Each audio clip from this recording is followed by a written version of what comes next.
Hello friends, welcome to Indian veg recipe. आपण मैंने केमती अच्छी चलते आज आम पणस तरकारी बनइबा। तो पणस तरकारी बनइबा हेले कौन कौन आवश्यक सामग्री जानी रखिबा।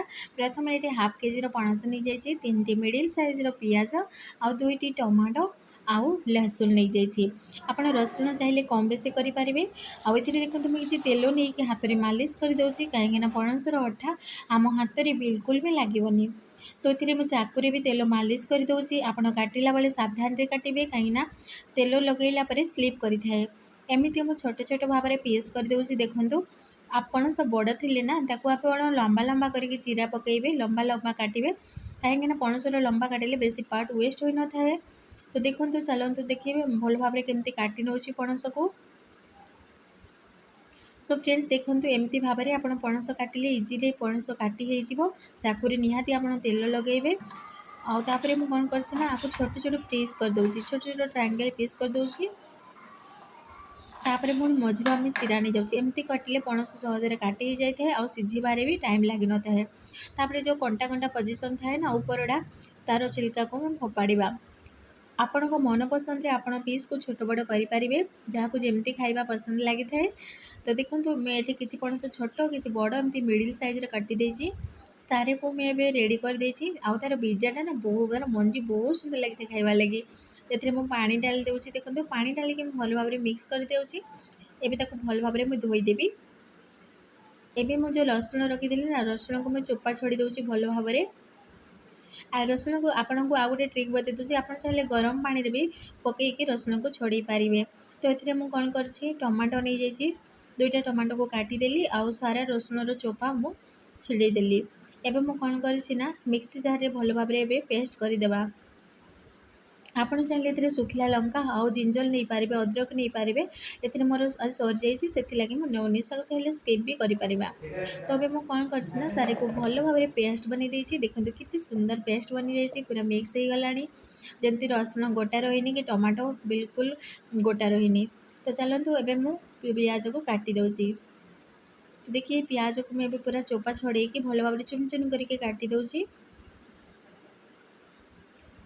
एमती करके मैं 3टा पियाज अभी काटी दूसरी। 3टा पियाज काटी देकी मुझे गोटे बाउल रे ताकू रखीदेवी। पूरा देखिए पियाज पूरा छोट छोट पीस कर देती। सारी को भी मैं रखीदेली गोटे छोट बाउल रे। चलतु अब नेक्स्ट प्रोसीजर शुरू करवा। नेक्स्ट प्रोसीजर हमारा स्टार्ट करदेली। देखो अभी गैस को मुझे ऑन कर देती। एबे मु कड़े लगेदेली गैस रे। आपन को पूरा रेसिपी स्टेप बाय स्टेप बताऊँ, आप निहाती फॉलो करेंगे। आपन को स्पेशल एमती पणस तरकारी खाइबा लगी। एबे मु कौन करना सबू जाक मु प्लेट रे ट्रांसफर कर देछि। और कड़ी हमर गरम ही आसलानी से मु 2 टेबल स्पून ऑयल डाल दूसरी। 2 बड़ चमच देखिए एबे मु ऑयल डाली देली। तेल को भल भाव में गरम करने लगे आम छाड़देवा। से मुझे गरम हो आसानी से डाल दूसरी पणस को छोट छोट करके जो काटी थी पणस ना से भल भाव में फ्राए करने। ए आउ गोटे प्रोसीजर भी आप मन पारे मुझे कहूँ पानी गरम करके पणस को से टे लुण और हलदी देले पणस भी सीझीज बेसी सीझेबी 80% कुक करेंगे। सेमती करके भी बनई पारे। ये मो आवश्यक अनुसार लुण नहीं जाइए।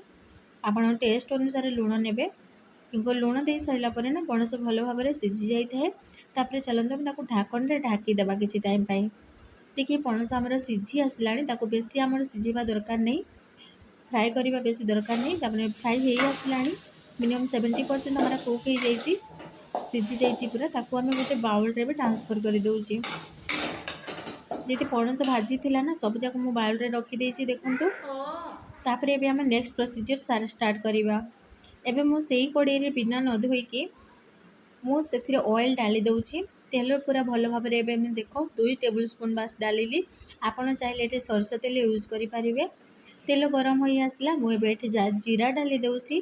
तापर किसी धनिया आउ किसी खड़े मसला, तेजपत्र,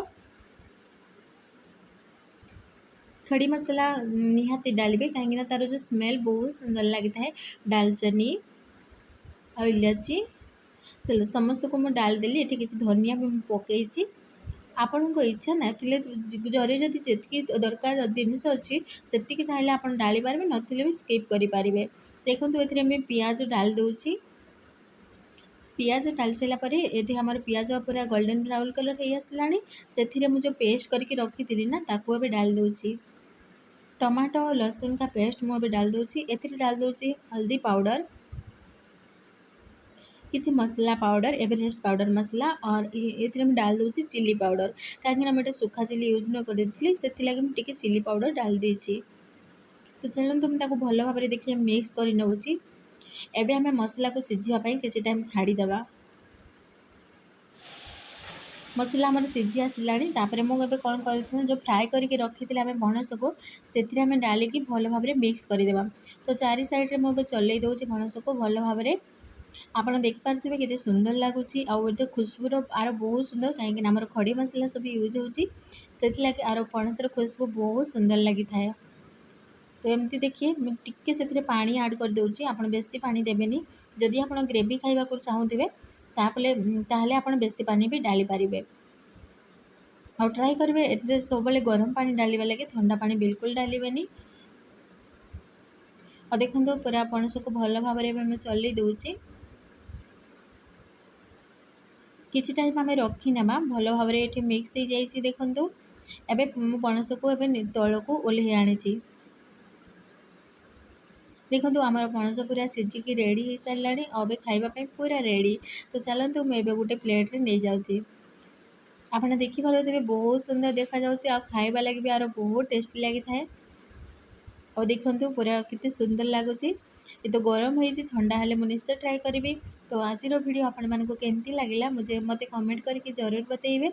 आउ एमती न्यू न्यू रेसिपी देखा लगे मो चैनल को सब्सक्राइब करदेवे। Bye bye.